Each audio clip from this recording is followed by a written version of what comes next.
Hi, my name's Alyssa. Thanks for watching today. Before we get started, we wanted to fill you in on our church. Here at Grace, we have a mission and a purpose. Our goal is to help people discover truth, decide on Jesus, demonstrate change, and deploy for others. If you're looking for a church, we would love for you to come be a part of what God is doing here at Grace. You can check us out on Facebook, Instagram, YouTube, and Twitter. We would also like to invite you to one of our Sunday morning services. Check out ohiograce.com for a list of campuses and service times in your area. We have a great time gathering for music, hanging out, and learning about who God is and how that affects our lives. Thanks for watching, and we hope to see you here next week at Grace.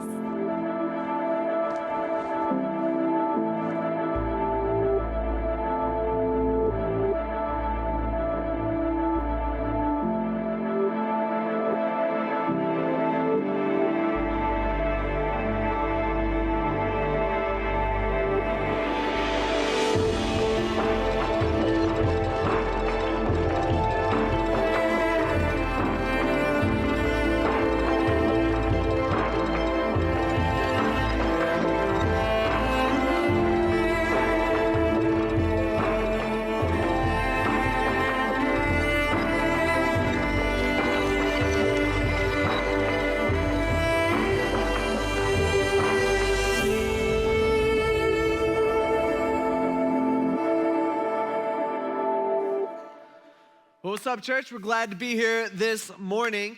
Just want to say, next week, we're starting a brand new series called Everyone on Three, and this is probably going to be the most important series that we do all year. And so just want to remind you guys or tell you guys, hey, if you call Grace your church home, you really need to be here next week and the 3 weeks after that, so 4 weeks in a row. All right? And I know some of you guys are like, I don't know about 4 weeks going to church, in a row. I don't know. Be here for it. Next week, we're going to start unveiling our plan, really our 3-year plan of where we feel like God is going to take our church in the next 3 years. And we're going to be talking about some things that we as a church family and as a team need to get done. And so make sure you're here next week for that. Along with that is the big event here tonight. And actually, it's not here. It's at the Tiffin University, the Heminger Center. Or if you're cool college kid, you call it the Hem. Yeah, they gave me the nod. Okay. All right. At the Hem tonight, it's going to be awesome. Our thinking behind it is this. We're starting a 3-year kind of journey together as a church family where we have a lot to accomplish, and it's going to take a lot of work, a lot of blood, sweat, and tears, and a lot of sacrifice to get some things done that we need to get done here at our church to reach our, not just really Tiffin, but really our entire county, Seneca County. And before we start that journey together, we decided, hey, let's get everybody together, let's just have some fun, and let's just hang out with each other. So that's what we're doing tonight, and really, I view this journey starting tonight at the big event, and so that's kind of how it all came about and how it's tied together. And so make sure you're there tonight. It should be fun. We got stuff for kids to do. We also got stuff for adults to do, and it should at least, even if you don't want to do anything, you just want to stand around, at least you'll probably laugh, okay? Nothing wrong with that. So make sure you're there tonight. It should be fun and it should be interesting.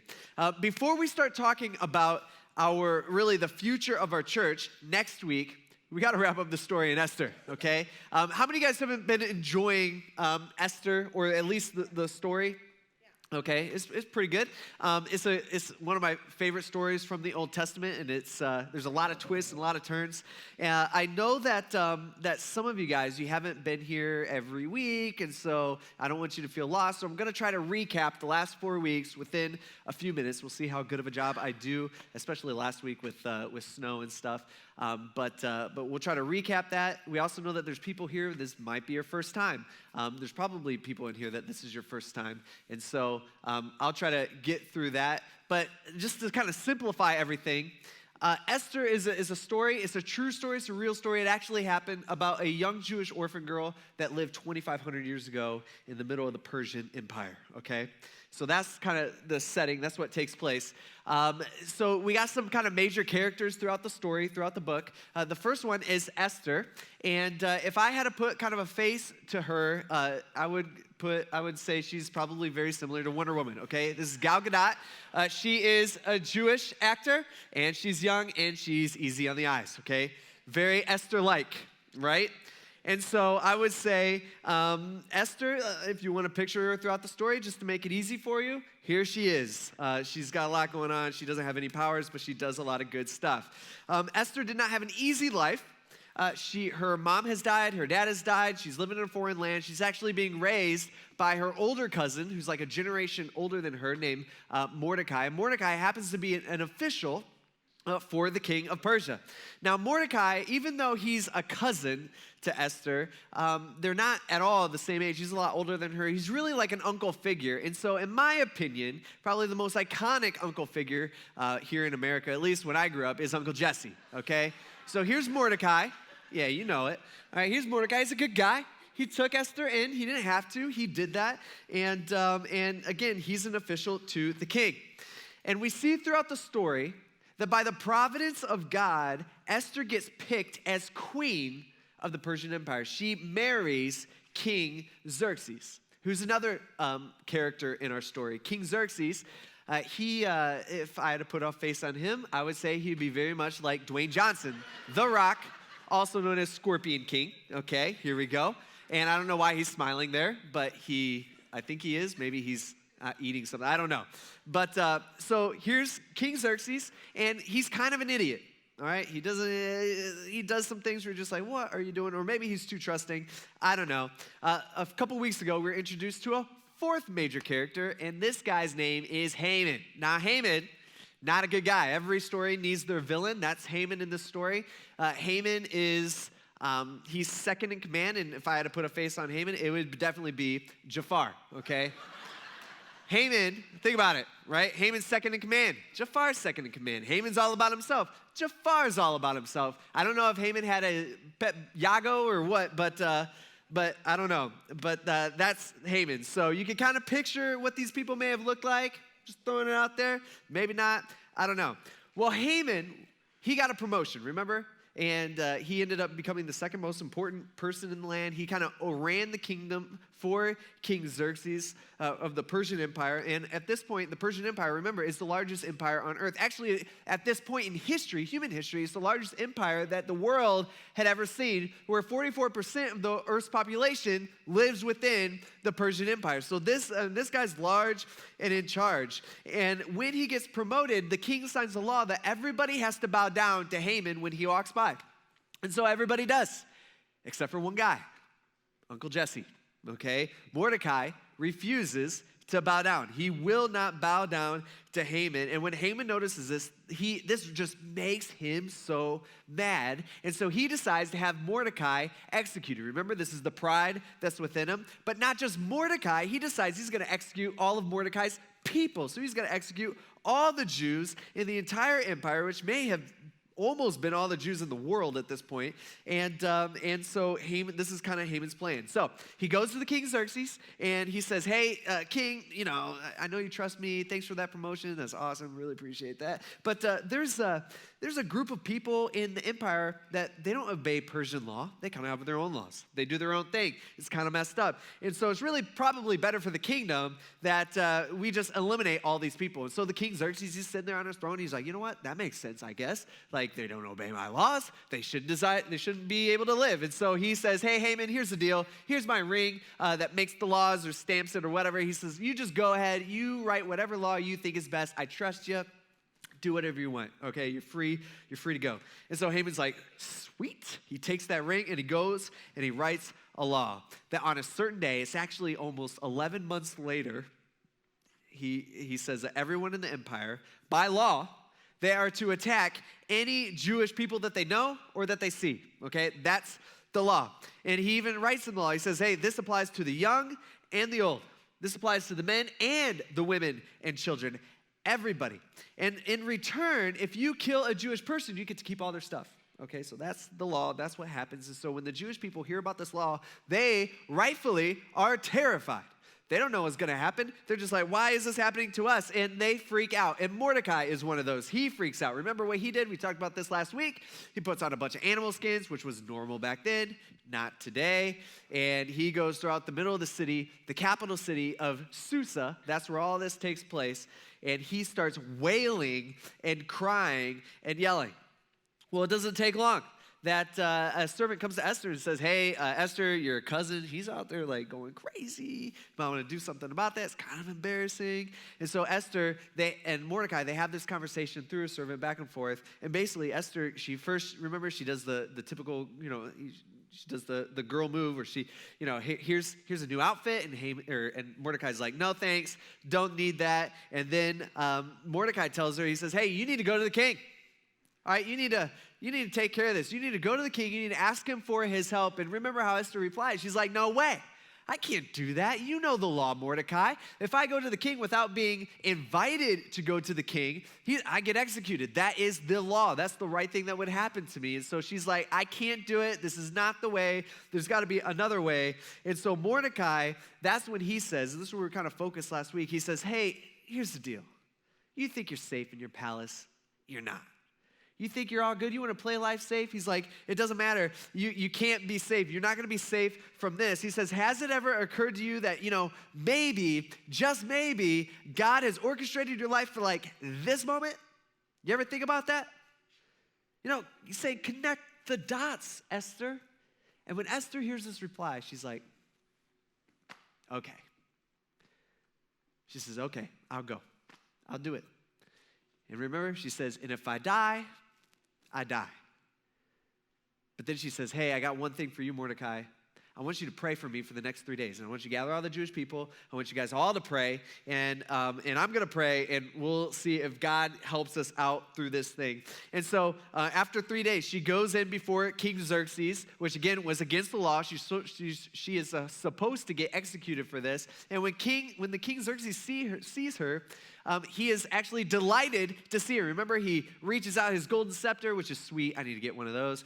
He reaches out his golden scepter, and she's allowed to come in, and she touches it, and everything's all good, so she's not going to be executed. But she doesn't ask. You would think this would be the perfect opportunity to be like, hey, here's the deal. This is what happened. Your friend Haman, he did this, and now I'm going to die. And so what are you going to do? You need to help me out. But she doesn't. She invites him to dinner. And she says, hey, bring Haman along with you. That's where we left off last week, okay? That was all it. Good? Get it? Okay. I'm going to go fast here for the rest of the time. So you ready? There's a lot to cover. We good? Okay. All right. So Haman and King Xerxes show up at Esther's place, and this is what happens. Esther chapter 5.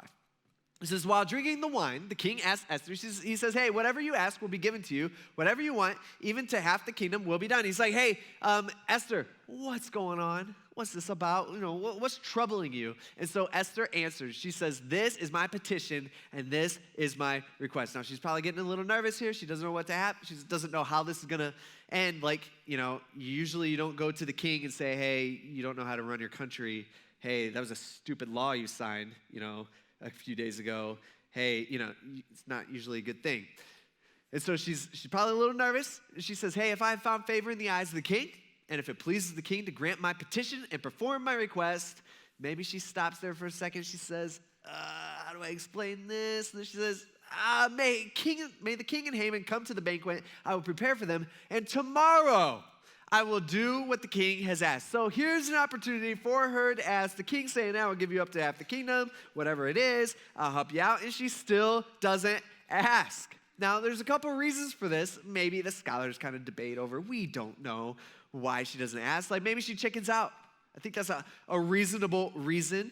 Think about it. She does not know how this thing's going to go. Again, telling the king that he doesn't know how to run his own kingdom, probably not a great thing. And so maybe she chickens out, and she's like, we kind of push things off until another day. Or maybe she knows that this is the best way to influence the king, through food, right? It's the easiest way to a man's heart is by feeding him.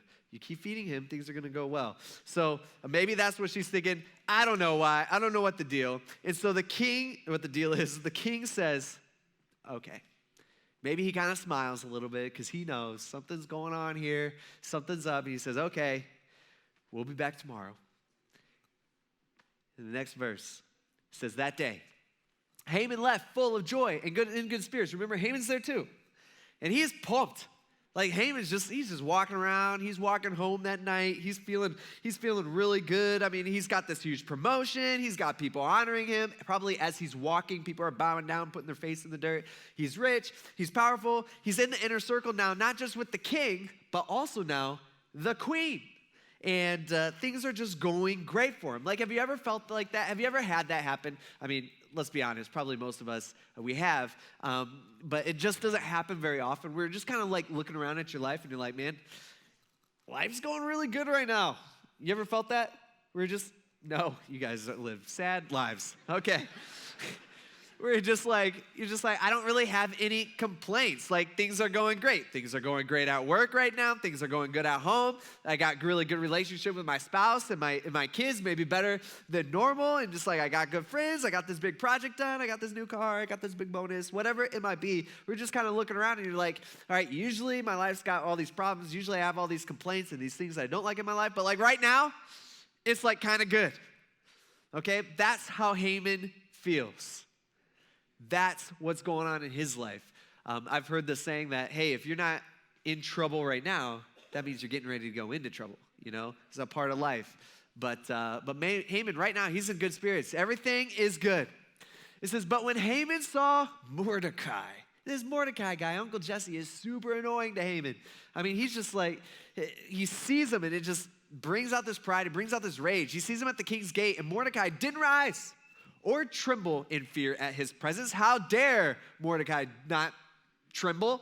It says Haman was filled with rage toward Mordecai. He's got this pride. He is ticked off. He doesn't feel like Mordecai's given him the right respect and the right, recognition that he feels like he is owed. Yet Haman controlled himself. He breathed in, counted to 10 or, whatever the number is, exhaled, stomped his foot, I don't know. And he controlled himself, and he went home. Then he sent for his friends and his wife, Zeresh, to join him. And then Haman described for them his glorious wealth. So now he kind of goes on this tangent where he starts bragging about all his stuff. So he's like talking to him and he's like, hey, look how wealthy I am. Look at all my money. Check out my house. This is pretty nice. Hey, I know you like this. He talks about how many sons he's got. He's got all these kids. Like, I'm super blessed. This is great. And then he told him all about how the king had honored him and promoted him in the rank over all the other officials and the royal staff. So here he's talking about, he's saying, hey, the king owns like 44% of Earth's population, and he picked me, Haman, to be second in command, all right? I'm the top of everybody. Then he says, what's more, Haman added, that Queen Esther, she invited no one but me. Have you noticed everything's about him at this point? You get that? All right, he's talking about his wealth. He's talking about his kids. He's talking about his promotion. Now he's talking about his banquet or his dinner with the queen and king. He says, Queen Esther invited no one but me. It's all about me to join the king at the banquet that she had prepared. He said, I'm even invited tomorrow to enjoy her to join her with the king. He's like, Esther, not even Queen Esther could get enough of Haman, all right? She's all about me too. He says, still, none of this satisfies me. It's interesting. I just want to point out real quick, it's just a good reminder that the world will not satisfy you. Having a bunch of stuff will not satisfy you. Having children will not satisfy you. Getting that promotion, it will not satisfy you. The only thing that can satisfy you, in your life is your relationship with your Creator that you're created to have. That's it. Okay? We can chase after all this other stuff. It will not satisfy. Haman is finding that out right now. He says, still, none of this satisfies me, because he's got this pride. He's got the sin in his heart. He says, since I see Mordecai the Jew, that jerk, sitting at the king's gate all the time. He's always there. Whenever I go by, he's there, and he won't bow down. It's really ticking me off. It's really making me mad. Have you ever had something bother you so much that you can't think about anything else like this? Like it controls your mind, controls your thoughts. You know what I'm talking about? Okay, oh yeah, it's out there. All right, it's like, and then you start arguing with yourself, like in your mind, like usually it's like with relationships with somebody or somebody that you're upset with, somebody at work, someone at school, whatever that might be, on your team, whatever. And you're just like, oh man, if that person comes up to me, I'm going to say this, and they're going to probably say this, and I'm going to say that to them. You start arguing with them in your head. It's not even a real argument, but it's taking up all your time, and it's just making you mad. Am I the only one who does that sometimes? And I'm like, shut up, all right? That, we do this thing. It's like we get tunnel vision and we can't think about all this other stuff in our life. We're so focused on this one thing. It's like we can't enjoy anything else because of this thing in our life, whatever it might be, bothers us so much. That's where Haman is. Right? He can't enjoy life because it bothers him so much that Mordecai won't bow down to him and give him the respect that he feels like Mordecai should be showing him. So as he's talking with his wife and friends, and he's explaining how much he hates Mordecai, they come up with this. It says his wife Zeresh and all of his friends, they told him, they say, oh, Haman, don't be so upset. You need to calm down, man. You need to take some breaths. Here, all you have to do is have them build a gallows. Now, back in the day, the Persians' gallows were a little bit different than how we view gallows. Usually we view gallows as like, you got some rope, tie it around your neck, you pull it and kick out the thing underneath them, and they hang there and die. Anyway, that's not what the Persians did. The Persian gallows was probably way worse, in my opinion. There's gallows, the way they viewed it, you would hang, but in a different way. They would have a big pole, and on the top of the pole was like a telephone pole. Picture that. On the top of the pole was a point, and then they would impale you on that pole, and you just hang there till you die. Okay? So that's what they're suggesting. They're like, hey, get one of those poles. We got them poles hanging around, there's a pile of poles over there. Grab some of those, put them in the ground, and build it like a really big pole. That'll make you even more happy. That'll satisfy you. 75 feet tall. So they're like, build this pole, make it so it's like 8 stories tall. And so everybody in the city can see who you impale on it. That's going to make you feel good. And then ask the king in the morning to hang Mordecai on it. That's all you got to do. And Haman's thinking about it. He's like, not a bad idea. We got poles all over the place. And he says, then you could go to the banquet with the king and you could enjoy yourself. The advice pleased Haman. So he had the gallows constructed. He's like, good idea. That's exactly what I'm going to do. And Haman probably sleeps soundly that night. He's got this plan. He's already got a plan to kill Mordecai, but that can't wait. He's got to do it tomorrow. He can't wait months. He's got to get this done tomorrow because he's just not satisfied with life, and this is driving him crazy. And so he probably goes to bed sleeping soundly, knowing that tomorrow his troubles are all going to be over. On the other side, you got King Xerxes. He's in his palace, and he can't sleep that night. You ever been there? All right, where you just can't sleep, you don't know what the deal is, like you're just awake for no reason. Super annoying.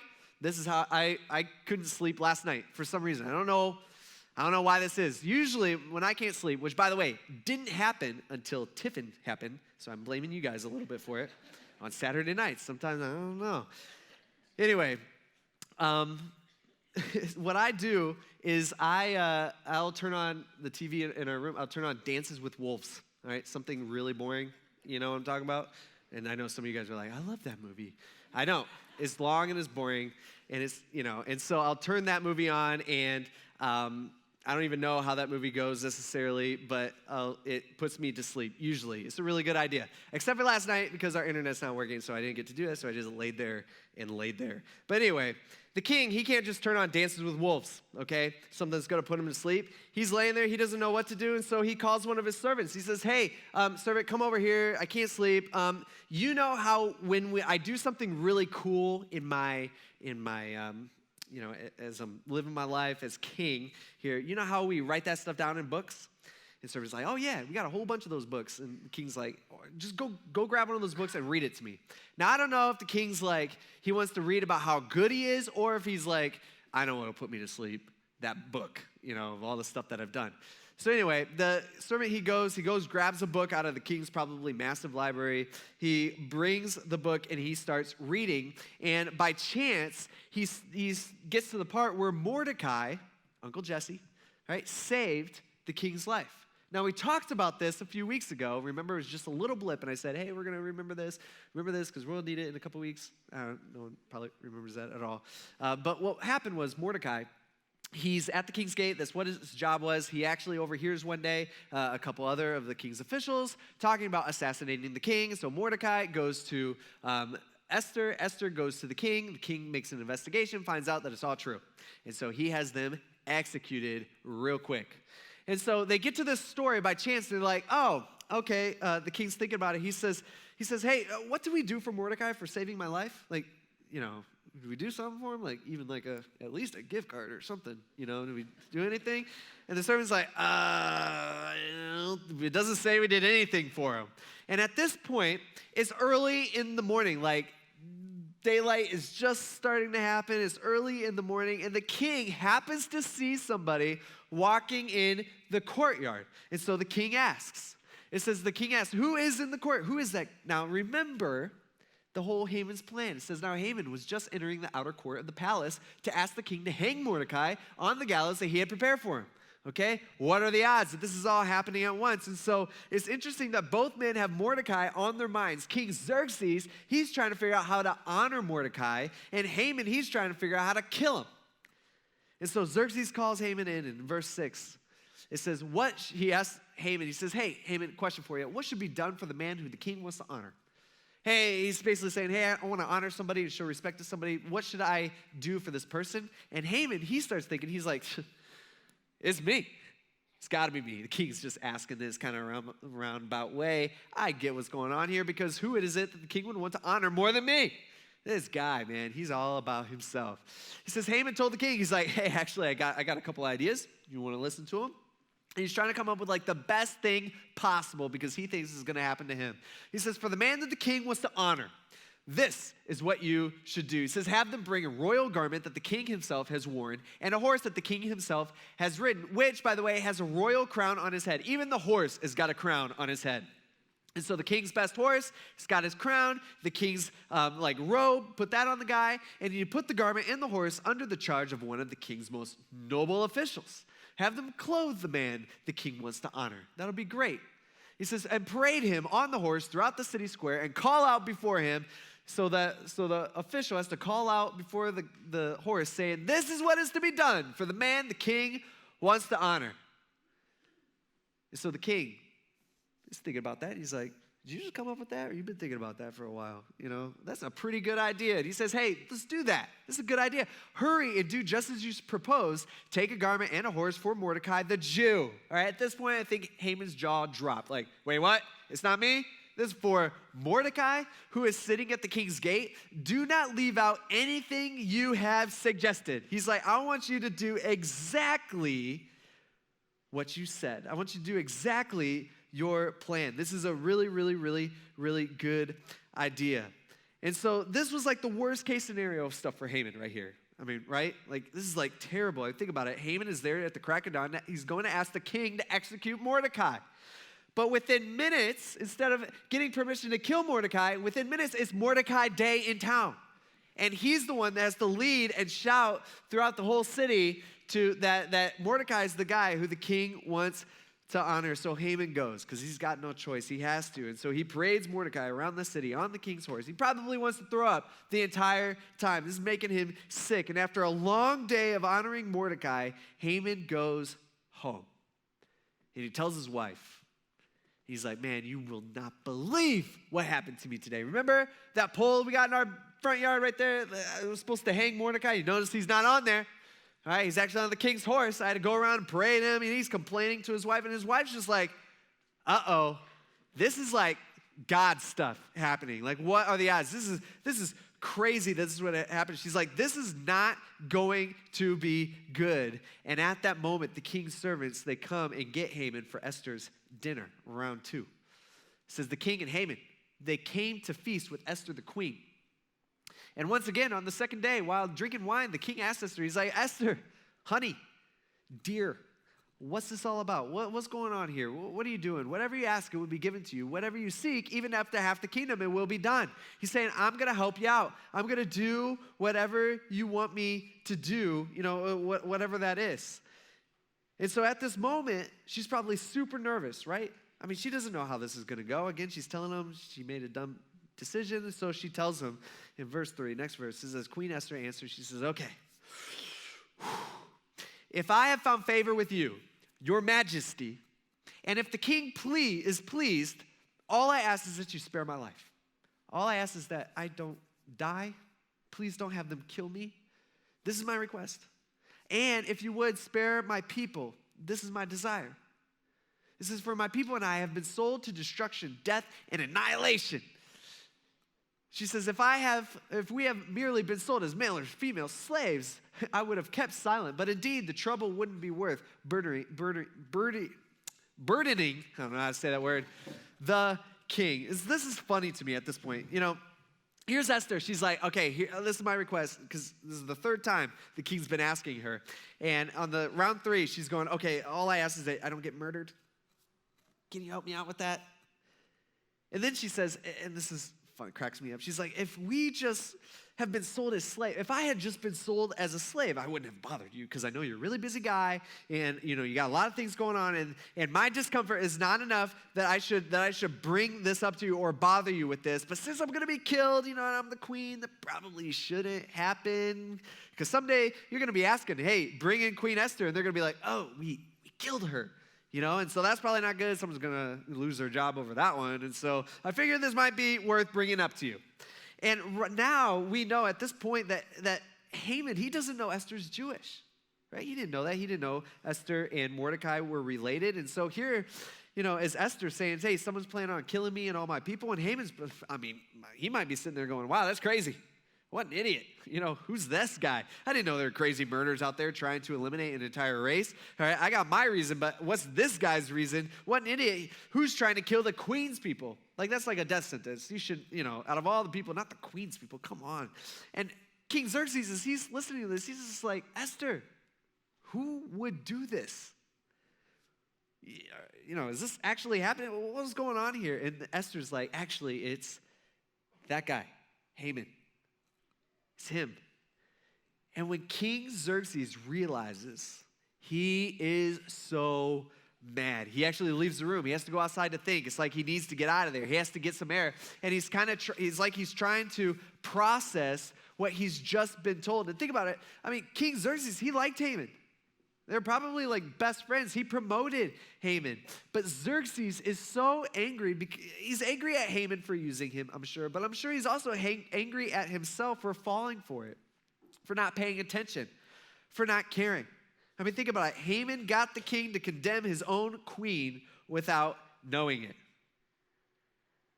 In the meantime, Haman, he stays back with Queen Esther to beg Esther for his life, saying, hey, please don't let him kill me. Please, please, please don't let him kill me. And Esther, she's kind of sitting on this couch, and the king, and Haman, he kind of jumps on her a little bit to like beg her. And right at that moment, King Xerxes walks in, and this is what he says. He says, would he actually violate the queen while I'm in the house? Now, that's not what Haman was doing. It probably didn't look good as he's begging the queen. He's kind of on top of her. He's like, are you seriously going to violate her while I'm right outside this door?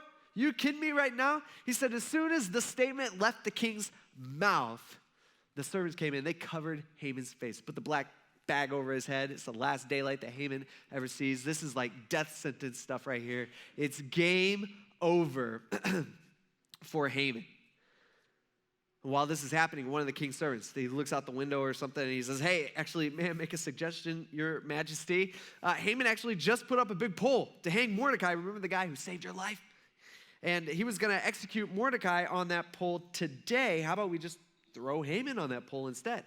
This guy, in my opinion, I don't know what this guy's doing exactly, but this guy's probably trying to get a job. People like that who make use of there's an opportunity here. He's going to be looking for another second in command. I have an idea. I can help you get rid of this guy. All right, people like that. There's people like that all over there. A lot of you guys are probably people like that. When I was a pastor in Fremont, the Fremont campus for 10 years. When I was there, or when I moved my office here, I kind of had 2 offices for a while, but it was the moment I moved my desk here, that changed everything. The pastors in Fremont pounced on all my stuff. It was interesting. I'd walk into my office at Fremont, my couch would be gone. I'd walk in to my office on Fremont another day, and the bookshelves would be gone. One day, all my stuff wasn't even in my office anymore. Somebody else had moved in there, and my stuff was in another room. And then one day, I was even trying to turn on one of my lamps. The light bulb was gone. All right? People are scavengers, man. They're vultures. That's how I view this guy. This guy's like, opportunity, I'm moving in. This is going to be really good for me. And so King Xerxes, he hears this. He's like, hey, great idea. Let's make that happen. And Haman is impaled on the pole that he had constructed the day before. In the meantime, Xerxes gives Mordecai Haman's job, the guy who saved his life. And then he gives all of Haman's stuff, the stuff that Haman was just bragging about the day before, to Esther. And you would think this would be the end, right? It's a great ending point. But the Jews and Esther and Mordecai, they still have a big problem because the law still stands. And the thing that's going to happen, this day is still going to happen. So Esther goes before the king later that day and she begs him. She says, please, please, please take the law away. Make it so that the Jews won't be attacked on that day. And King Xerxes, remember, he reminds her. He says, hey, I can't do anything about it. Because Persian law states that once a king signs a law, it's law. And not even the king can take it back. He's like, there's nothing I can do. But if you and Mordecai can come up with a better idea, if you can, feel free. He gives his ring that Haman had for a while, and he gives it to Mordecai. He says, you guys come up with a law that you think would help combat the law that was already written. Sounds like a politician, right? Just make up a new law. More rules is what we need. Just never mind. Okay. So that's what he does. And Mordecai and Esther, they get to work. And they create a new law that gave the Jews permission to defend themselves, something that they didn't have with the original law. And they sent this new law out, and they waited for the big day. Esther 9, verse 1 says, the king's command and law, they went into effect on the 13th day of the 12th month, the month of Adar. And on the day when the Jews' enemies had hoped to overpower them, so the day is here, just the opposite happened. All right, think about it. The opposite happened. The Jews overpowered those who hated them. And in each of the King Xerxes' provinces, the Jews assembled in their cities to attack those who intended to harm them, and not a single person could withstand them, and fear of them fell on every nationality. All of the officials of the provinces, the satraps, the governors, the royal civil administrators, aided the Jews because they feared Mordecai. So everybody, even all the political people are like, whoa, whoa, whoa. The king is on the Jew side. I'm on the Jew side. Mordecai, my boss, he's a Jew. I'm a Jew. All right? Queen Esther, she's a Jew. I'm not messing with the Jews. And so they helped him out. For Mordecai had exercised great power in the palace, and his fame spread throughout the provinces as he became more and more powerful. And we find out in the Bible tells us that on that day, within the city of Susa, so where everybody's living, where kind of all this is taking place, 800 men are killed by Jewish people who are there defending themselves, okay, who attack them, including Haman's sons. And then we find out within the empire that 75,000 people attacked the Jewish people within the empire, and they were killed. And after that, and that's a lot of people, after that, the Bible says the Jews rested. Think about it. They probably hadn't rested for like 11 months ever since that first law went into effect. They didn't know if their kids were going to get murdered. They didn't know if their husbands and wives were going to get murdered. They didn't know if their parents were going to get murdered or their friends. They didn't know what was going to happen, and they rested. Then Mordecai, he institutes a holiday for the Jewish people called Purim, and it's actually been celebrated every year since Esther. Purim, it's still celebrated today. Jewish people still celebrate it. It's really kind of a mixture of Christmas and Halloween. You give gifts at Purim to your family members and stuff, and then there's a lot of food, but you also wear costumes, and so you kind of got a mixture there. And it's this idea that they are celebrating that God showed up and saved them.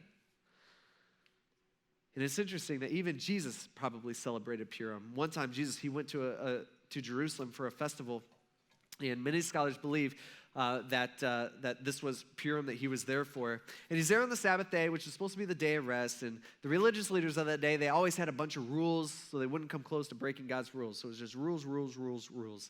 And Jesus is there, and he sees a guy who can't walk, and he heals him.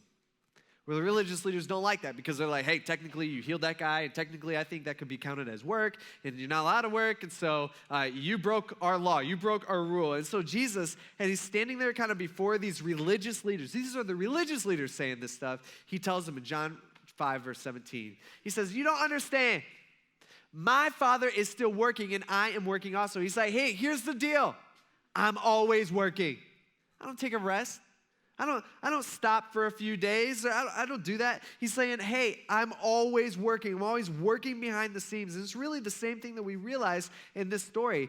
God isn't mentioned in the whole book of Esther, but we see clearly that he's working.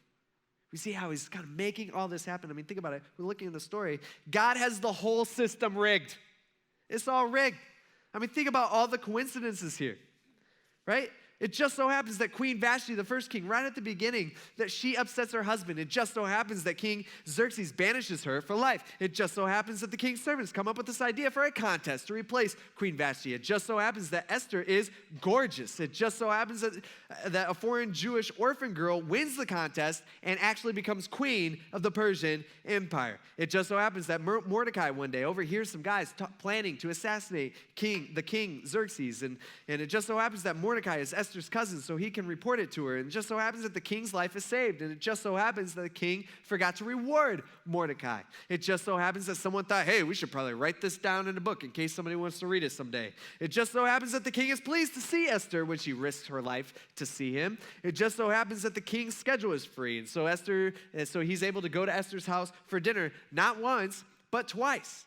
It just so happens that Haman constructs a huge pole in his yard to hang Mordecai on, and it just so happens that the night before Mordecai is to be hanged, the king can't sleep. It just so happens that the guy who goes to get the king's bedtime story out of the books in his library happens to pick the one book that has the story of Mordecai saving the king written down. It just so happens that the king realizes that he forgot to reward Mordecai. It just so happens that in the morning that Haman happened to be there bright and early to see the king. It just so happens that at dinner, the king walks in at the exact moment that Haman is falling down on top of Esther. It just so happens that the king's servants come up with the idea to hang Mordecai on the pole hang Haman on the pole that he actually built. It just so happens that when the Jewish people get attacked, that they fight back and they defeat their enemies, and the exact opposite of what Haman wanted to happen, happened. See, God is in the details. He's constantly saving his people, just like God is in the details of our life as well. God's always working. He's not taking a day off. It's interesting because a few verses later, Jesus says to the religious leaders, he says, hey, you pore over the scriptures because you think that you have eternal life in them, and yet they testify about me. He's telling them, he's saying, hey, every story that you read in the Bible, like these guys, they had parts of the Bible memorized, okay? So they know their stuff. He's saying, hey, Genesis, Exodus, Daniel, Esther. He says, Jesus is saying, it's all points to me. It's all about me. The story of the Jewish people in the Old Testament, how God saved the world through a broken nation, a nation that's not perfect, a nation that made major mistakes. He's saying, and even though you know your Bibles and you read your Bibles and you celebrate your holidays, remember Purim, he's saying, man, you're religious leaders and you miss it. You miss it. That's my challenge to you today. Don't miss it. See, some of you guys, man, you need to accept Jesus as your Savior in your life because you've never come to the point in your life where you've actually given God kind of control of your life and just kind of given your life over to him. And I'm just saying, God came down and he died for you. And there's nothing that you could possibly do to impress God. God doesn't look at your good stuff and say, wow, you're pretty good. Man, I'm pretty impressed by that. He doesn't do that. We can't be good enough. And so the only way that we had a chance to have a relationship with God the way that we were created to is because Jesus came down 2,000 years and died for us. It's the only way. So you need to give your life over to him, and there's no better day to do that than today. But for the rest of us, we need to remember that God is in control of our lives, right? We need to remember that God's got the whole system rigged. He's working. He doesn't stop. Yeah, we might not be able to see it in the moment. and we might be questioning, like, I don't know what God's doing. God, you know what's going on down here, all right? But it's happening, and he is using it. And he even uses our dumb decisions and our mistakes as well to work it into his plan. See, we as a church family, we have so much here, so much to do here in Tiffin, and not just Tiffin, but Seneca County, and we have a plan for the next 3 years, and it's exciting. And we're going to start, again, sharing that next Sunday. But in order to, like, prepare ourselves for that, what I'd like to do is I'd like all of us to really ask ourselves just a couple questions this week. And that's, what can I do to help those around me find Jesus? What can I do? All right, how can I do better at reaching those people around us? And pick out people around you, in your community, your family, your friends, people you work with, whatever, and be like, how can I reach that person? And I want you to do this. I want you to ask that question really with the story in mind, questioning where God may have placed you on purpose. Where has God purposely placed you for a time like this? And then I also want you to ask, what can I do to help my church family reach our community? What can we do as a team? What's my part? So for the next 3 years, it's going to be like all hands on deck. Again, I'm excited. There's a lot of work that needs to be done. I have my doubts whether we can actually accomplish this, but we also know that God is on our side, and he's here. And it really starts tonight at the big event. And so we're going to spend some time with each other. We're going to have some fun. We're going to do this before we begin this 3-year journey together as a church family, as a team. It's going to require a lot of work, a lot of sacrifice. And so it's an exciting time in our church. But prepare yourself with Esther's story in mind about what you can do to be a part of what God's doing here in our county. Let's pray. God, we thank you for this story. And God, we ask that you would help us understand and help us recognize where you've placed us on purpose. Because like we said last week, you don't place us in purposeless, meaningless places. You have a plan, and it's not random, and you're always working. And God, we might not be able to always see how you're working, but we know that you're there, and God, we thank you for that. We know that your plan is always, always, always better than our plan. And God, we ask us as a church that we be able to come together over the next 4 weeks and over really the next 3 years, and that we'd accomplish some of the goals that we're going to set for ourselves. And that we'd reach the people in our community and in our families and our friends, at our jobs, for you. God, we need your help. We ask this in Jesus' name. Amen. Thanks for watching, and we hope to see you here next week at Grace.